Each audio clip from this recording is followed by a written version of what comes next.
think for a moment about freedom and imprisonment. A person who's imprisoned is bound, ruled by things that he or she cannot do.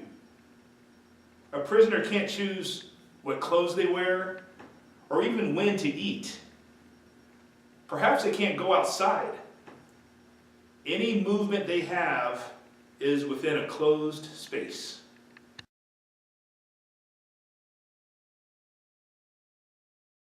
The next step for a prisoner is often to go on parole. A parolee is still bound by certain rules.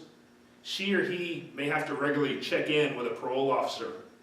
There may be certain places that they can't go or certain people they can't associate with. A parolee may be required to get a job, but they may have some choice as to the type of work they do. Being on parole is a mixed bag of prohibitive rules, requirements, and some choices.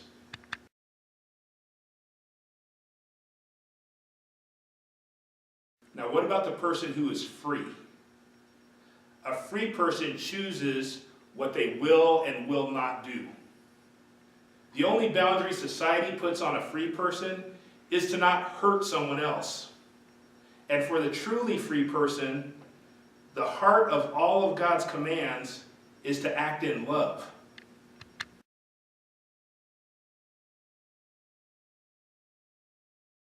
On that scale of imprisoned, parole, and freedom, where would you put your life with God? Is God your warden? Is God your parole officer? Or is God your liberator?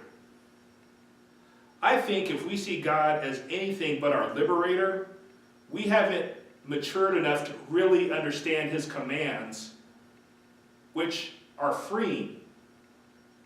1 John 5:2-3 says that we are God's beloved children, not his prisoners. And it also says that his commands are not burdensome. This fall, in our all-church spiritual formation, we are going to look at some of the oldest written down rules in the history of civilization, the Ten Commandments. And it's my prayer that all of us, from the youngest child to our oldest person, find the freedom of life that happens when we live